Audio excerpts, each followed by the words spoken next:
देने नहीं आया। और 2 बातों में अपनी बात को खत्म करूंगा कि 23 तारीख वाले दिन अपनी वोट का परसेंटेज बढ़ा लेना और पोलिंग पे जाने के बाद अगर आपको ये पता लगे कि मेरा वोट किसी ने डाल दिया है तो उससे कहना कि हमें टेंडर वोट डालना है, टेंडर वोट। आपका वोट कोई दूसरा नहीं डाल सकता, ये जानकारी प्राप्त कर लीजिए आप लोग। अगर आपका लिस्ट में कहीं नाम नहीं है तो जानकारी लीजिए, पोलिंग बूथ पर जाकर जानकारी लीजिए कि मेरा लिस्ट में नाम था पहले वाली में, अब में क्यों नहीं है, मिस हो गया। हो सकता है वो नाम आपका बिल्कुल लास्ट वाले पन्ने पे अलग से छपा हो, ऐसा ना हो कि आपका वोट कोई और डाल दे, इसका भी ध्यान रखना। ज्यादा से ज्यादा हमारे घर की जो औरतें महिलाएं हैं वो वोट डालने के लिए नहीं जाती है। मैं आपसे गुजारिश करता हूँ कि 1 दिन की परेशानी उठा लेना, 1 घंटे की उठा लेना, 10 मिनट की उठा लेना, जिस तरीके से। जैसे अगर पड़ोस में किसी के पास बाइक है और पड़ोसी के पास बाइक नहीं है, उसकी महिला को अगर वोट डलवाने जाना है तो उसके बेटे को चाबी दे देना और कहना कि साइकिल पे वोट डालियो। उस दिन के लिए 10 मिनट के लिए चाहे अपनी बाइक दे देना, अपने टुक-टुक पे फ्री बिठा के ले जाना, क्योंकि ये आने वाला वक्त अगर 1-1 वोट हमने मिलकर के डाला तो हमारी परसेंटेज अच्छी होगी, तो हमारी जीत भी 50,000 से होगी। मेरे दोस्तों, इसी के साथ मैं अपनी बात को खत्म करता हूँ। और हमारे बीच में हमारे नेता और हमारे बड़े भाई डॉक्टर आजम मीर साहब, इसी क्रम में सबसे पहले मैं अपने बड़े भाई डॉक्टर आजम मीर को बुलाने से पहले आप लोगों की तवज्जो का चाहूंगा।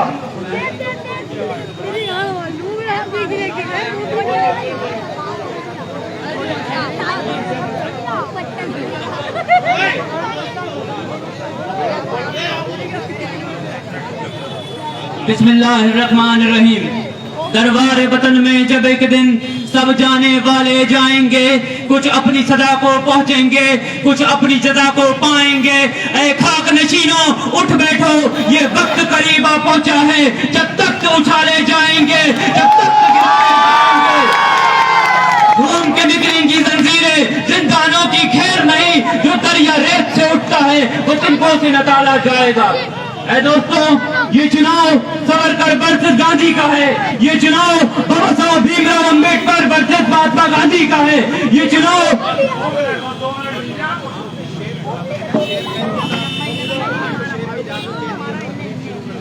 हेलो, हाँ भाई 2 मिनट लेने हैं भैया। एक बहुत सोशल मीडिया पे चल रहा, वो सुन लो, उसके बाद 2 मिनटों से। और मौजूद लोग बैठे, बोलने वाले बहुत लोग हैं, कम टाइम है। सबसे पहले सोशल मीडिया में चल रहा है, वादे किए थे योगी मोदी ने झूठे कर दिए, वादे किए थे योगी मोदी ने झूठे कर दिए। जा योगी जा, तूने सबको रुला दिया, जा योगी जा, तूने सबको रुला दिया। अब एक शेर सुनिएगा।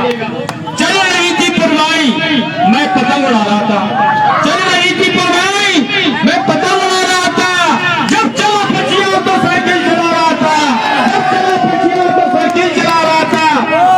फूल है गुलाब का, ताजा हो जा बासी, फूल है गुलाब का, ताजा हो जा बासी। अब की बार बटन दबेगा, सजा हो या फांसी, अब की बार बटन दबेगा, सजा हो या। हमारे बीच में व्यापार सभा के जिलाध्यक्ष जनाब दीपक वर्मा साहब, मैं चाहूंगा संक्षेप में अपनी बात रखें। दीपक वर्मा साहब। धन्यवाद साथियों। वैसे तो आपका जोश और जुनून देख के लग रहा है कि यहाँ पे पहले ही साइकिल धर्राटे काट रही है, लेकिन भाइयों जोश के साथ होश से भी याद रखना है, क्योंकि हमारी लड़ाई ऐसे लोगों से है जो हमारा जीवन ही नहीं, हमारा आने वाला समय भी खराब करने के लिए आपके लिए तैयार खड़ी है। मैं मुस्लिम भाइयों से भी कहना चाहता हूं और मेरे हिंदू भाई भी, मैं अपनी तरफ से एक छोटी सी बात रखना चाहता हूं। ये सरकार सिर्फ धर्म और जाति के नाम पर ही नहीं लड़ाना चाह रही है, ये उस आने वाला जो हमारा समय है, 5 साल तो इन्होंने बर्बाद कर ही रखे हैं, आने वाले समय और भी ज्यादा खराब हो जाएंगे। भाइयों, ये मौका हमें 5 साल बाद मिला है, अगर ये मौका आपने फिर खो दिया तो दोबारा पाने के लिए आपको 5 साल बाद रोकना पड़ेगा। बहुत से लोग मेरे की उम्र के हैं, अधिकतर बेरोजगार हैं। मैं खुद एमए पढ़ने के बाद भी मुझे मेरी जॉब नहीं लगी। अगर मेरे पिताजी का कारोबार ना होता तो आज मैं यहाँ पर ना होता। हो सकता है ये आपको अच्छा ना लगेगा, आपकी बात सोच से अलग हो, क्योंकि जो बेटा अपने बाप के कमाए पैसे से पूरी तालीम हासिल करने के बाद भी जब वो खड़ा होता है अपने रोजगार के लिए, उसे रोजगार के लिए बड़े शहरों को जाना पड़ता है, धक्के खाने पड़ते हैं, उसके बाद भी उसे वो जो तालीम उसने पाई है उसके हिसाब का रोजगार नहीं मिलता है। लेकिन भाइयों, इसलिए मैं सबसे ज्यादा बेरोजगार भाइयों से और उन पढ़े लिखे भाइयों से कहना चाहता हूँ, आपको हम लोग हो सकता है मुझसे भी ज्यादा तालीम पाए हुए लोग हो, लेकिन भाइयों अगर आपने इस चीज को ध्यान जाति मजहब के नाम पे ना रखा, बहुत से, क्योंकि इसमें मुझे यहाँ पे आया था, मैंने यहाँ पे अभी घूमा था, मुझे भी पता है पी टीम के लोग भी बहुत मौजूद हैं, क्योंकि वो नहीं चाहते हैं, क्या बना रहे हो? वो धर्म और जाति के नाम पे बरगलाना चाहते हैं। लेकिन भाइयों अगर आप उनके झांसे और उन चीजों में आए तो ये हम लोग जो बेरोजगार लोग हैं, जो पिछले 5 साल से हम ऐसे ही घूम रहे हैं पढ़े लिखे होने के बावजूद भी, फिर अगर हमें 5 साल अगर फिर चले गए तो भाइयों हम लोगों की उम्र भी चली जाएगी नौकरी के लिए। इसलिए भाइयों इसलिए एक छोटी कहना चाहता हूं कि कोई कुछ भी कहे, लेकिन इतना याद रखना कि हमें जो रोजगार दिला सके ऐसी ही सरकार को चुनना है, अखिलेश यादव जी को चुनना है और 23 तारीख को साइकिल के आगे बटन दबाना है। धन्यवाद साथियों। बहुत शुक्रिया दीपक साहब। अब मैं हमारे बीच में हमारे टीचर भी हैं, हमारे मास्टर साहब को चाहूंगा कि मंच पर आकर अपनी बात को रखें।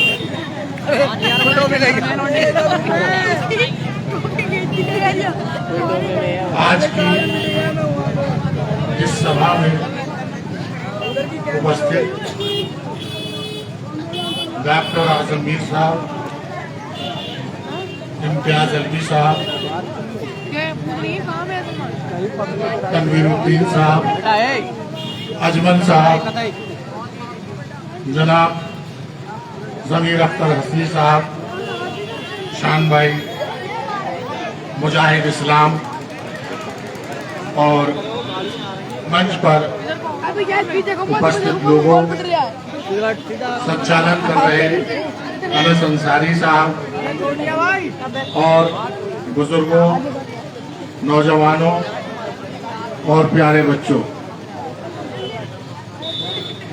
इलेक्शन नौजवानों ने कहा जिनका पहले ये बार वोट बना है उन्हें इतना तजर्बा नहीं है, लेकिन जो यहाँ पर कई चुनाव देख चुके हैं उन्हें ये तजर्बा है कि ये ऐसा इलेक्शन पहली बार हो रहा है कि जो इस गुंडाई करने वाली सरकार, इस जहरीली सरकार, देश में अशांति फैलाने वाली सरकार के खिलाफ जो जनता एकजुट हुई है कि इसको कैसे हटाना है और किसके जरिए हटाना है।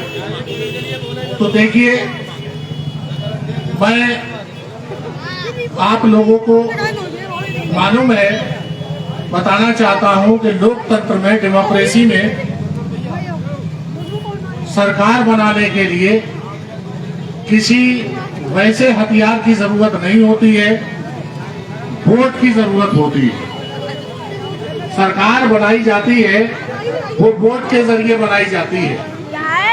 ये जो सरकार आई जिसमें कोई वर्ग ऐसा नहीं बचा जिस पर के अत्याचार न किया। किसानों पर अत्याचार किया तो लोग इकट्ठा हुए कि साहब इस सरकार को बदलना है। कर्मचारियों के साथ अत्याचार हुआ तो लोग और इकट्ठा हुए कि इस सरकार को हटाना है। मजदूरों के साथ अन्याय हुआ, उनके साथ नाइंसाफी हुई, तो ये फिर और लोगों ने ये तय किया कि इस सरकार को हटाना है।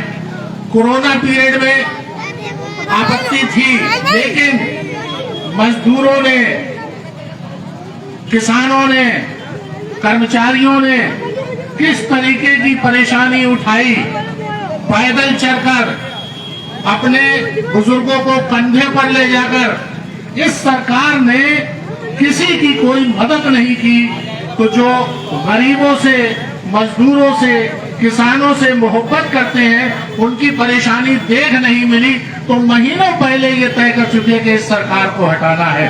तो जो तय किया था कि इस सरकार को हटाना है, वो अब वक्त आ गया है कि इस सरकार को कैसे हटाया जाए। तो इसके लिए आपको वोट दिया गया है, आप वोट की ताकत से इस सरकार को हटा सकते हैं। अब आपने ये देखा कि ये सरकार हटाने के लिए कौन मजबूत है, तो सिर्फ समाजवादी पार्टी का निर्णय आपने लिया। और जब आपने ये निर्णय लिया कि इस अशांति फैलाने वाली सरकार को, झूठ बोलने वाली सरकार को, जहर फैलाने वाली सरकार को, देश में अशांति फैलाने वाली सरकार को अगर प्रदेश में जो पार्टी हटा सकती है तो वो समाजवादी पार्टी है। इसलिए आम जनता ने, हिंदू, मुस्लिम, सिख, ईसाई, सबने ये फैसला कर लिया कि इस झूठी सरकार को, जहरीली सरकार को हटाने के लिए हम समाजवादी पार्टी को ही मजबूत समझते हैं और यही पार्टी हटा सकती है। और प्रदेश का नेतृत्व मुख्यमंत्री के रूप में अखिलेश यादव ही कर सकते हैं।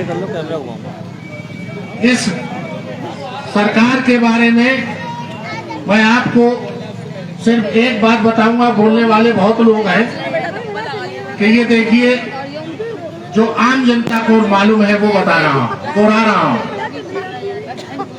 कि जब किसी परिवार की हालत आर्थिक रूप से खराब होती है तो वो कर्जा लेता है, अपनी जरूरतों को पूरा करने के लिए कर्जा लेता है। और जब उसे कर्जा मिलना बंद हो जाता है तो वो अपने घर की चीजें बेचने लगता है। तो इससे आप अंदाज लगाइए कि देश की हालत कहां पहुंच गई है। देश के जहाज बेचे जा रहे हैं, देश का रेलवे बेचा जा रहा है, देश के बैंक बेचे जा रहे हैं, LIC बेची जा रही है और पता नहीं सैकड़ों कंपनी हिंदुस्तान की, जिसमें देश की पूरी हिस्सेदारी थी, उनको बेचा जा चुका है। और जो बात करते थे इस बात की कि हम पैसा देश का वापस लाएंगे, किसको नहीं मालूम देश का पैसा अब बाहर जा रहा है। ये सच बोले थे या झूठ? बजाय पैसा आने के ये इनके लोग, खास तौर से गुजरात के लोग, देश से पैसा लेकर भाग रहे हैं, हजारों हजारों करोड़ रुपए लेकर भाग रहे हैं। तो ये वायदा क्या इनका झूठा है कि सच्चा है? कि पैसा लाने की बात की और ये पैसा भेज रहे हैं। किसानों की आय दुगनी करने की बात की, किसानों को इतना मजबूर कर दिया कि वो फसल की लागत नहीं निकाल पा रहे हैं, महंगाई को दुगना कर दिया और ऐसा अत्याचार फैलाया है कि जिससे कोई बचा नहीं है। लोग कहते हैं कि एक धर्म, दो धर्म, हिंदू, मुस्लिम, सिख, ईसाई सभी बिगड़े हैं। अगर शिक्षा बिगड़ी है तो इसका मतलब ये नहीं है कि किसी एक परिवार की या किसी एक धर्म की या किसी की, हिंदू, मुस्लिम, सिख, ईसाई सबको मतलब ये शिक्षा नहीं मिल पा रही है। और जो विकास की बातें हैं वो तो ये करना ही नहीं जानते। पिछले मैनिफेस्टो में जो बातें करके ये आए थे अपने तकरीरों में, उसकी बात नहीं करते, बल्कि उससे हटकर सिर्फ बात करते हैं कि हम सच बोलते हैं, दूसरे झूठ बोलते हैं, हम सही चलते हैं, ये गलत चलते हैं। ऐसी तकरीरें कहीं मुख्यमंत्री प्रधानमंत्री, देश के और मंत्री, उन्हें विकास की बात करना चाहिए। आप बताएं, कहीं पर भी कहीं ये कोई बात विकास की करते हैं? सड़क की बात नहीं करते, किसानों की बात नहीं करते, शिक्षा की बात नहीं करते, बच्चों को तालीम कैसे दी जाएगी उसकी बात नहीं करते।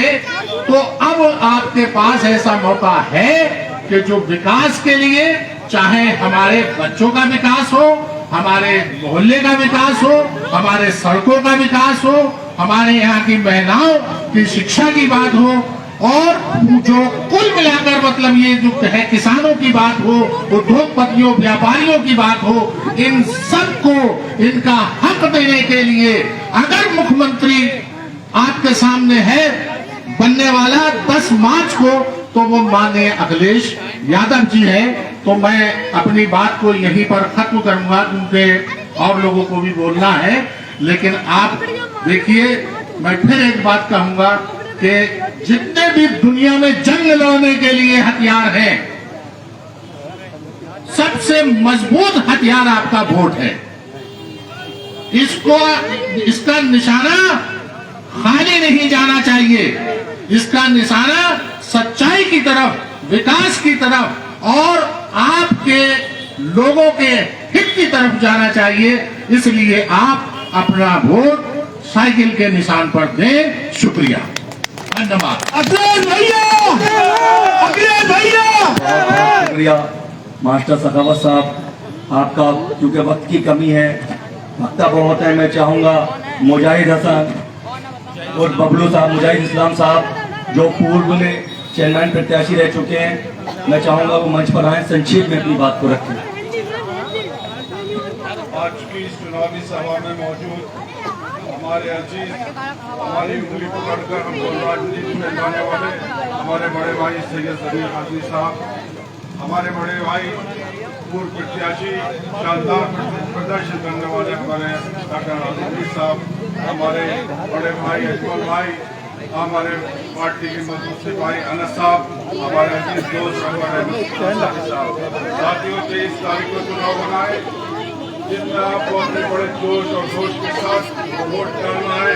अगर हम जरा सारी भी गलत कर जाते हैं तो यकीन जानिए 5 साल 10 से 5 मिनट शरण कराने वाले हैं। 10 से 5 मिनट साथियों, अगर इस सरकार को ऊपर फेंकोगे तभी सरहद पर आपका जवान सुरक्षित रह सकता है, और खेत में किसान सुरक्षित रह सकता है, और रोड पे चलने वाली हमारी महिलाएं सुरक्षित रह सकती है, और व्यापार करने के लिए हमारा व्यापारी सुरक्षित रह सकता है। साथियों, ये दौर आप जानते हैं, डिटेक्शन कैंप, NRC और शाहीन बाग आपका इंतजार कर रहा है। आप इस वक्त हमारा मुकाबला जो है भारतीय जनता पार्टी से, और भारतीय जनता पार्टी जो सिंबल पर चुनाव लड़ रही है, उसका एक चुनाव निशान कमल का फूल है और दूसरा है हाथी। साथियों, वो 2-4 लोग आपके बीच में आते हैं, रोते हैं, गिड़गिड़ाते हैं, आखिर क्यों ऐसा कर रहे हैं। साथियों, इनका रोना मत देखिएगा, ये लोग पूंजीपति लोग हैं। आप उस कौम का रोना देखिए जो दबे पिछले लोग देहातों में उसमें कहा सुबह शाम लाठियां खाते हैं और बर्दाश्त करते हैं, उनके बारे में सोचिएगा। यही सोच के आपको अपना वोट समाजवादी को डालकर और चारों विधानसभा में जिताकर माननीय मुख्यमंत्री अखिलेश यादव को मुख्यमंत्री बनाना होगा। और मैं उनके इस शेर के साथ अपनी बात को खत्म करूंगा। अखिलेश जी के लिए एक शेर है कि उनका फर्ज जो है वो अहले सियासत जाने, उनका फर्ज जो है वो अहले सियासत जाने। मेरा पैगाम मोहब्बत है जहाँ तक पहुँचे, मेरा पैगाम मोहब्बत है जहाँ तक पहुँचे।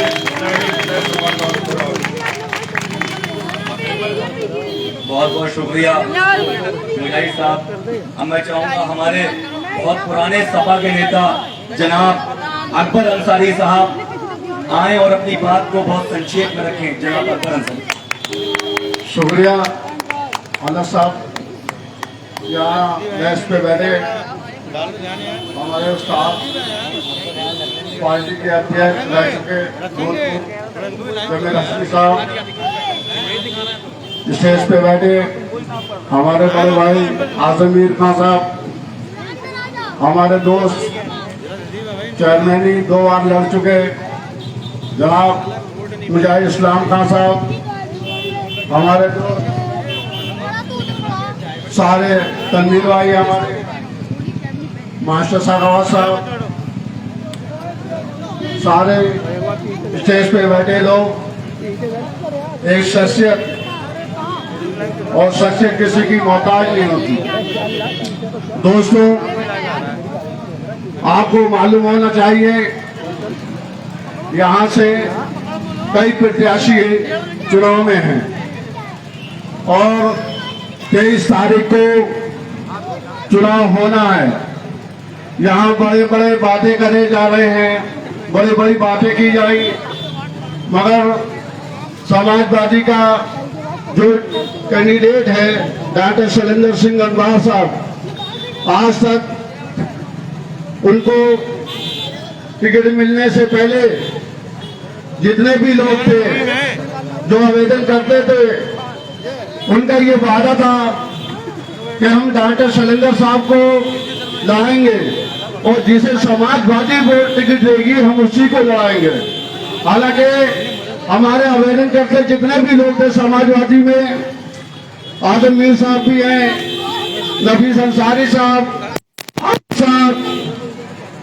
अजमल, हमारे भाई, सारे लोगों ने समाजवादी को दमन धन से लाने की कोशिश में लगे हुए हैं और जो लोग बागी हुए हैं आप जानते हैं बखूबी वो किसी के इशारे से चल रहे हैं, क्योंकि उन लोगों को वोट देना ऐसा है जैसे कि कमल के फूल को वोट दे दिया। आज यहाँ पर हमेशा की तरह जिस तरह से